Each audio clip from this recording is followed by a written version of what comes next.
Welcome back to Count Me In, IMA's podcast about all things affecting the accounting and finance world. I'm your host, Mitch Rochong, and this is episode 163 of our series. Today's featured guest is Stacey Ashley. Stacey is a high-performance leadership and coaching expert. With over 30 years' experience, Stacey has helped thousands of individuals develop their leadership competence, confidence, and credibility. In this episode, she speaks with Adam about creating your own positive mindset, developing resilience, and developing accountability in others. To learn more about these leadership skills, among others, keep listening as we head over to their conversation now.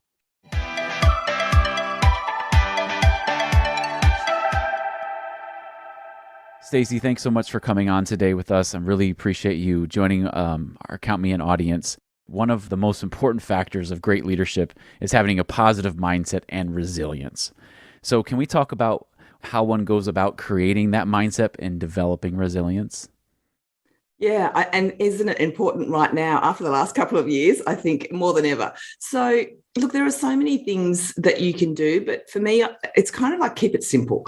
And I think that there's some really straightforward things that everyone can do for themselves. Now, some people, of course, kind of come with a positive mindset, which is great. So just keep going. But for those who need a little bit of help, I think it's kind of noticing the little things. So noticing what you do well or something great that happened today. Really, you can be quite deliberate. You know, I have a session with my team every week where we actually deliberately go, what were our wins this week? And we can kind of accumulate them and we keep track of them. So if we're having a bad week, we can always look back and go, there was some really good stuff that we've been doing. And so let's focus on that. And that kind of keeps us buoyant and positive.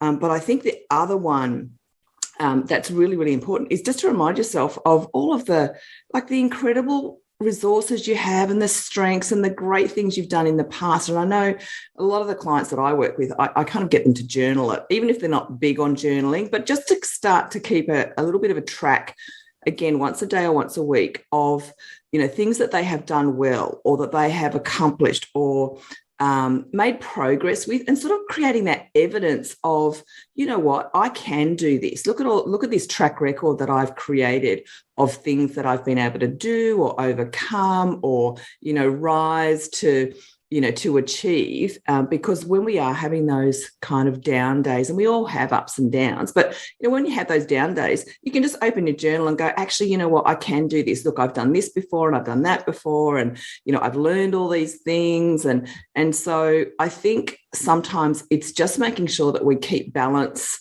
for ourselves, because often as humans, we kind of focus on the things that don't go well and are a bit negative and those sorts of things. And so we want to offer ourselves some balancing out of that. And so if you start to kind of notice the things that do go well, what you are capable of, and create that history for yourself, you're balancing your own conversation. And I think that alone really allows you to then kind of rise and sort of bounce back. I remember my kids a couple of years ago, well, a few more actually, when they were little kids, they did a resilience program at school, and it was called Bounce, because it was recognizing that we don't all stay up and positive all the time. We all have ups and downs, but it's the ability to bounce back up that actually creates that resilience opportunity.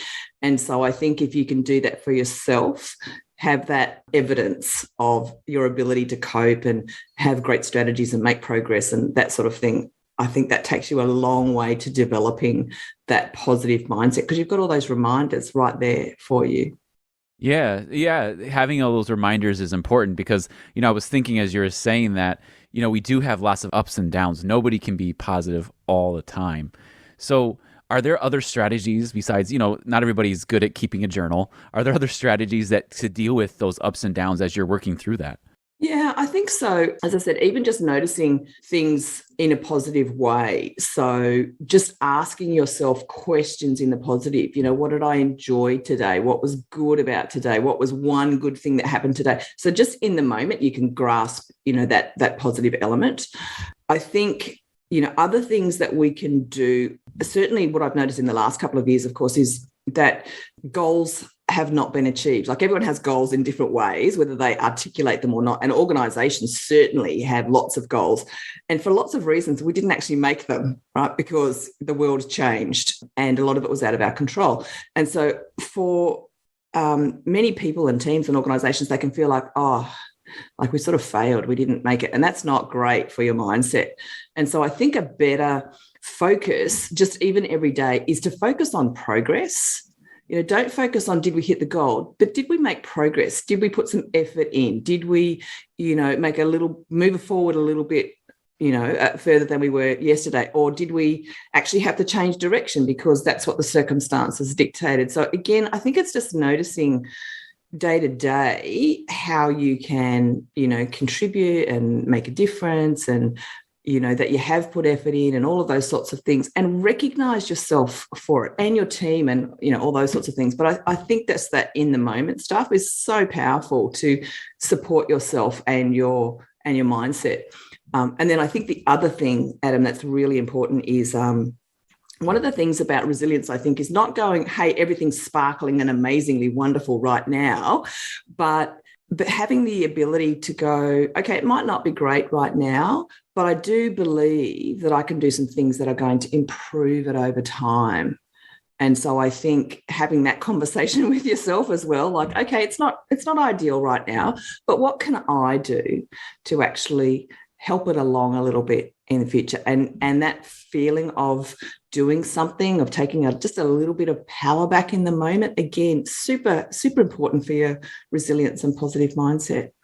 Yeah, it's almost like you're taking back that power from the down moment. It doesn't have to make it a high moment, but you're kind of bringing yourself out of the hole and you're able to kind of push through in that way. Is that what you're saying?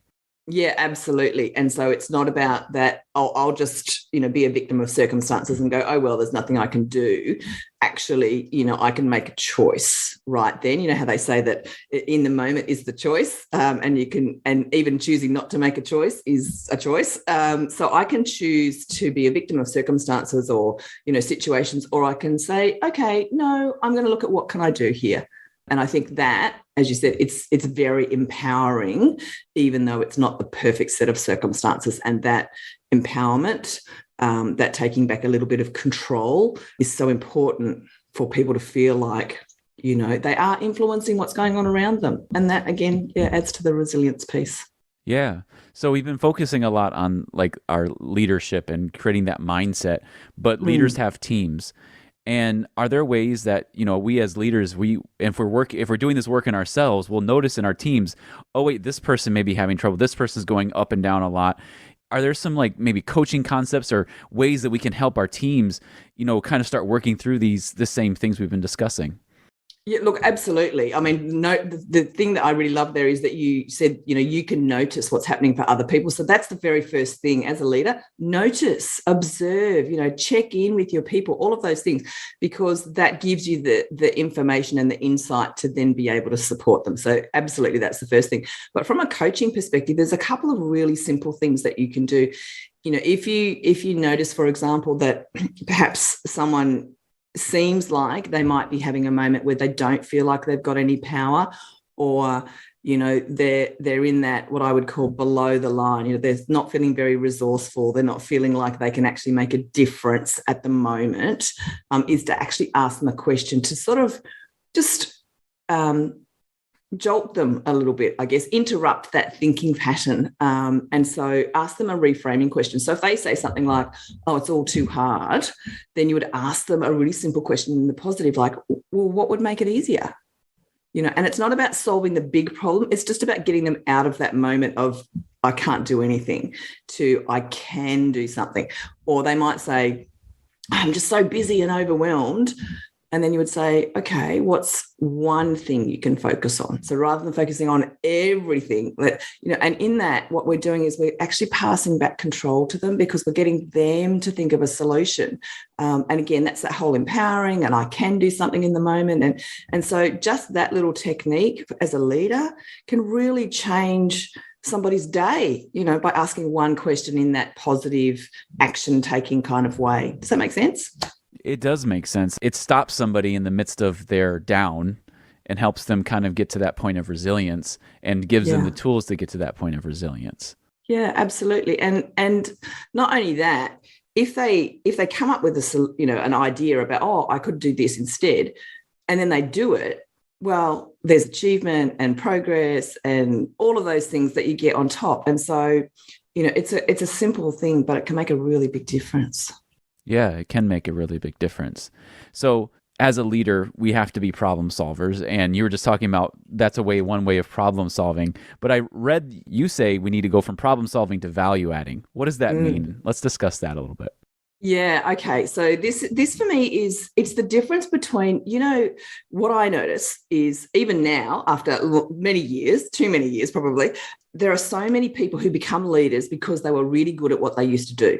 They were an expert, whether it was an accountant or a salesperson or, I don't know, an IT, what do you call them, developer. And so they were really good at that. And so someone had this bright idea, let's make them a leader.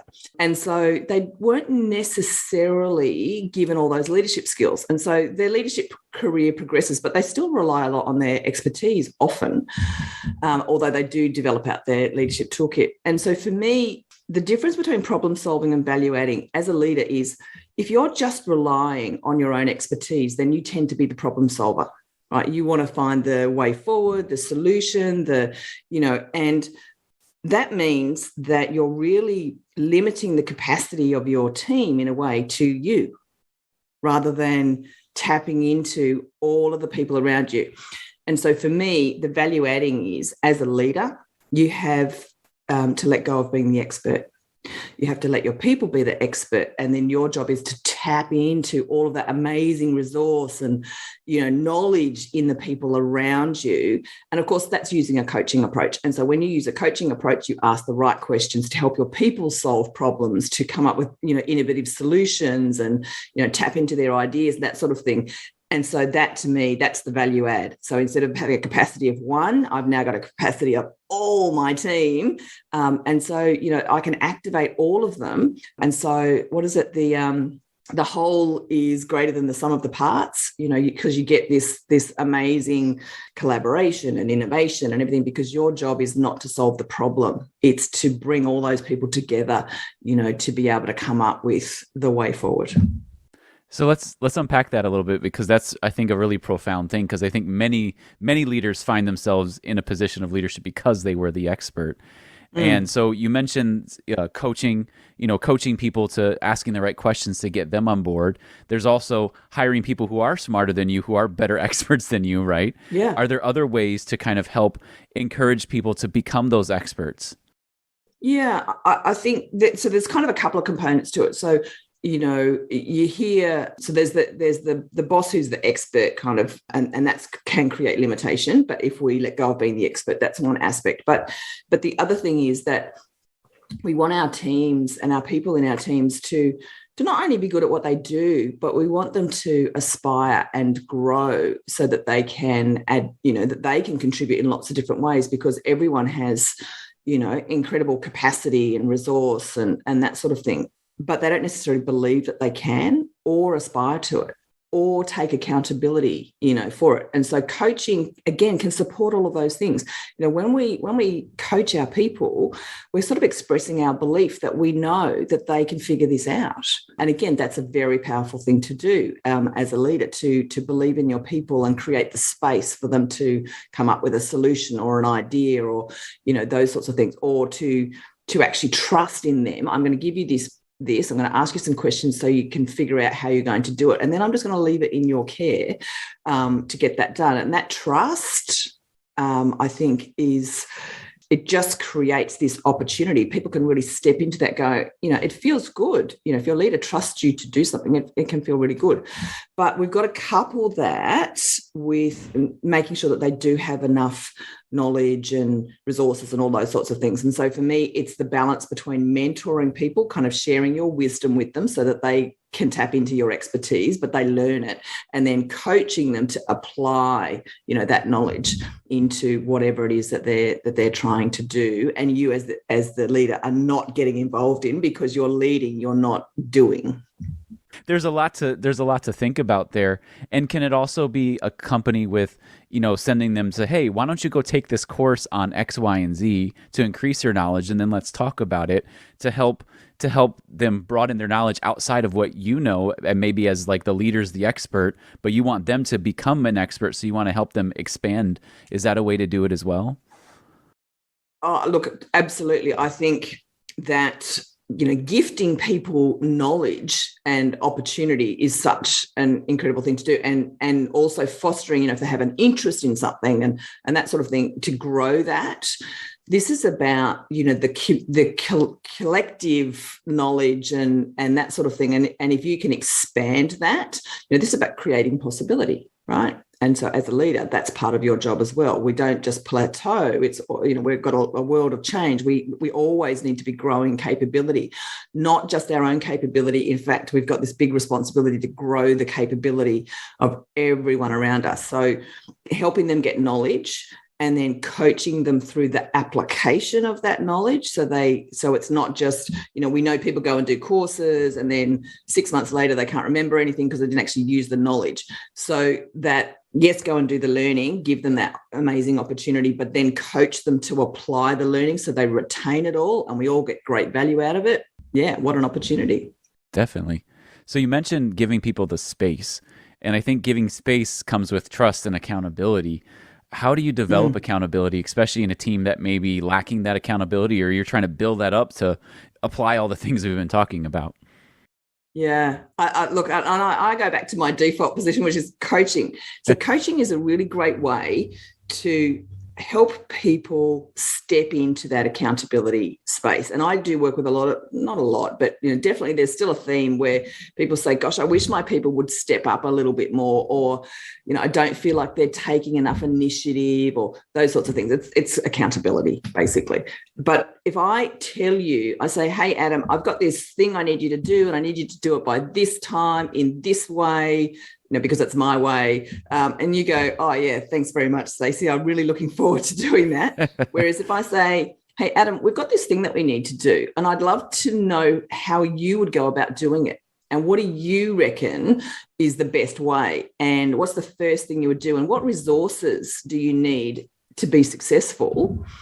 Then you're going to come up with these ideas. And and when you come across the idea that you think, yes, that's going to work, and you say, hey, Stacey, this is the way I would do it. And I go, great, when would you like to start?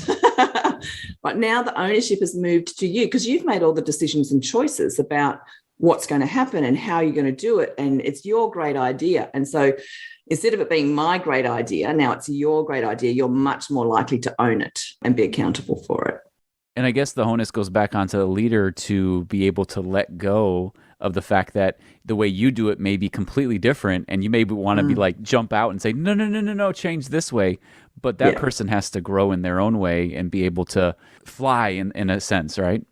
Yeah, look, absolutely. And of course, there will be those moments when your member of your team comes up with this idea and you go, oh dear, but instead of going, oh no, that won't work, I would still say use a coaching approach. So what makes you think this is the right way? What are the risks around this approach? And asking them so that they think it through, and they either overcome all of your doubts because they've actually thought it through and, it's a great idea, or they come to realize, actually, you know what, in order for this to work, I need to do something else as well. Or maybe, no, it is too risky. In fact, now that I think about it, I need to go and do something else. But they're still owning it. They're still figuring it out. And you're being the coach, encouraging, supporting, creating the space for them to think it through, but not taking it away from them. You're still letting them, own it. Yeah, you're letting them own it. So as we kind of wrap up our conversation, I wanted to kind of circle back. You've been mentioning coaching a lot. What are like top 3 coaching tips that you can give folks as we kind of end this conversation, just in light of everything we've been talking about? Yeah, great. The first one is, as a leader, you want to ask lots of open questions and be prepared to listen to the answers. I think that's a really important one. People know if you're listening. So great open questions, lots of listening. And I would say don't jump in too early to judge those answers. Those would be my top 3.